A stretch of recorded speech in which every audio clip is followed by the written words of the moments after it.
And I've been very strong believer that what we need to do in education is go to the full voucher system. I know this isn't what you care about, but this is what I care about a great deal. Well, and this is exactly what we care about. Okay, great. This was believe it or not, this was at the end, and we're one of the things that I feel is that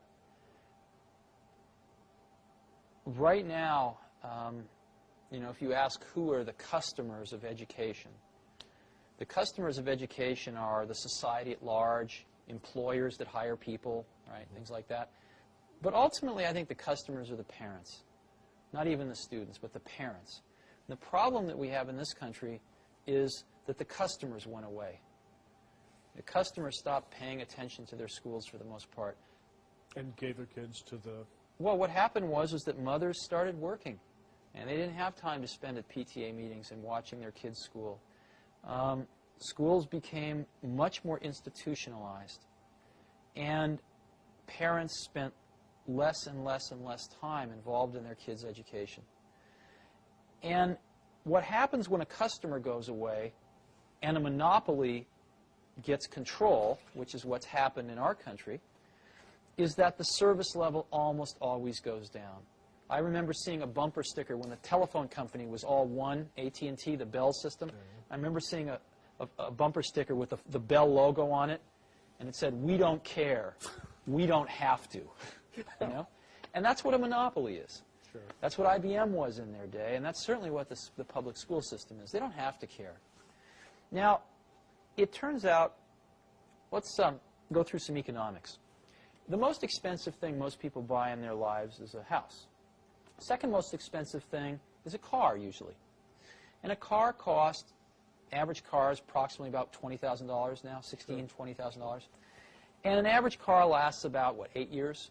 Right? You buy another one. Yeah. So approximately, you know, $2,000 a year, right, for an 8-year commitment. Well, your child goes to school, right, approximately 8 years in K through 8, right? Right. You don't like to switch schools. It's about an 8-year commitment. What does the state of California spend per pupil per year? I have no idea. In a public school? I have no idea. What they spend per year per pupil is about $4,400. Wow. Okay? About over twice as much as a car. Now, it turns out that when you go to buy a car, you have a lot of information available to you to make a choice, and you have a lot of choices. Oh, yeah. I mean, General Motors and Ford and Toyota and Chrysler and Nissan, they are advertising at me like crazy. I can't get through a day without seeing 5 car ads. And they seem to be able to make these cars efficiently enough that they can afford to take some of my money and advertise to other people with it. Sure. So that everybody knows all about these cars. And they keep getting better and better and better each year because there's a lot of competition. And there's a warranty. And there's a warranty, that's right. But in schools, since people don't feel like they're spending their own money, they feel like it's free, right? No one does any comparison shopping. Matter of fact, if you want to put your kid in a private school, you can't take the $4,400 a year out of the public school and use it. You have to come up with, you know, $5,000 or $6,000 of your own, or even $4,400 of your own money. Sure. Or more. I believe very strongly that if the country gave each parent a voucher, a check for $4,400 that they could only spend at any accredited school,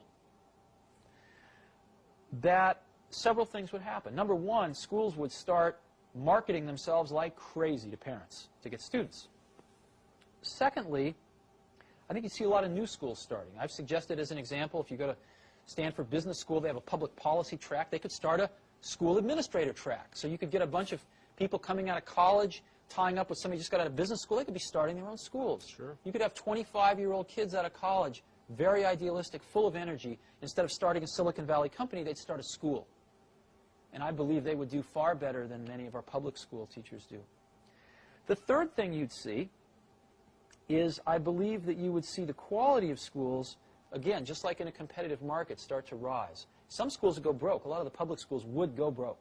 There's no question about it. It would be rather painful for the first several years. And deservedly so. But I think far less painful than the kids going through the system as it is right now. And some people, the biggest complaint is, of course, that schools would pick off all the good kids and all the bad kids would be left to wallow together in either a private school or the remnants of the public school.